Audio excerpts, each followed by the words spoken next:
Hello, bachcho. Let's read the question. The question is saying, which among the following is not a characteristic feature of sponges? पहला बोल रहा है they are bilaterally symmetrical. दूसरा बोल रहा है they are the first multicellular diploblastic organism.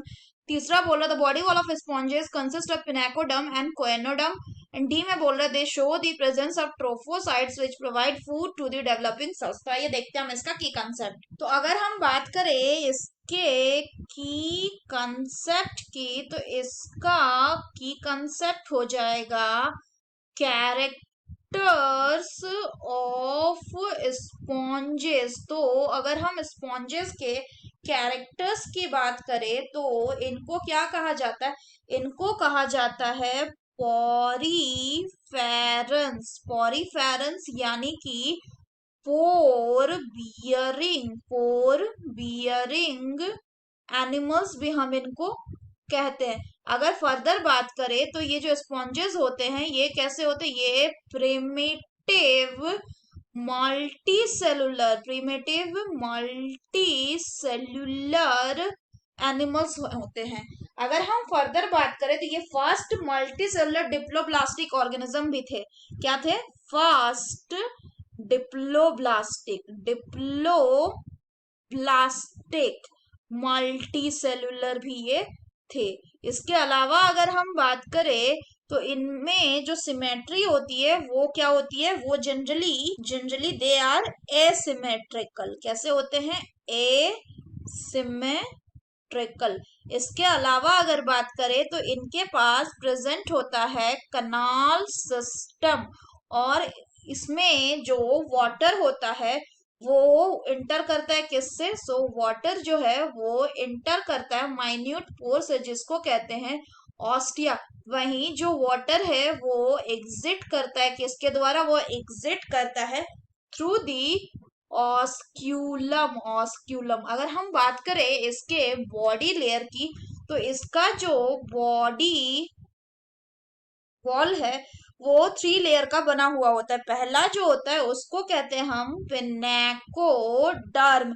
इसमें 2 cell होते हैं. एक पिनेकोडर्म जो कि एक पिनेकोसाइट्स क्या होता है? एक पिनेकोसाइट्स जो कि फ्लैटेंड सेल होते हैं. दूसरा होता है आपका पोरोसाइट्स जो कि ओवल होता है. इसके बाद जो दूसरा लेयर होता है, ये जो पिनेकोडर्म है, ये कैसा लेयर हो गया? ये आउटर लेयर हो गया. आउटर सेल्यूलर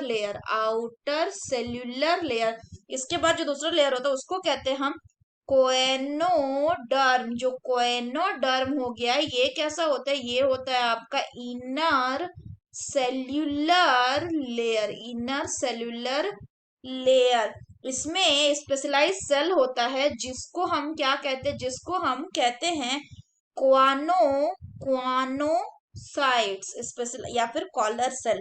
इन दोनों के बीच में एक तीसरा लेयर होता है जिसको कहते हैं मीजोहाइल लेयर, या इसी का दूसरा नाम होता है मीजन काइम.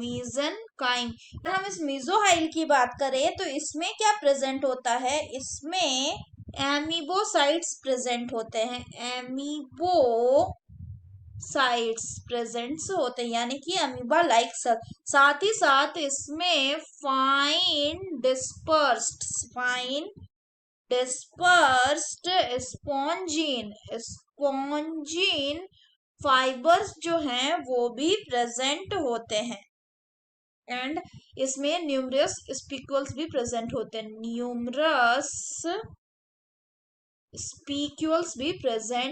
हैं. तो अगर हम क्वेश्चन की बात करें तो इसमें बोला कौन सा कैरेक्टरिस्टिक फीचर नहीं है स्पॉन्जेस का.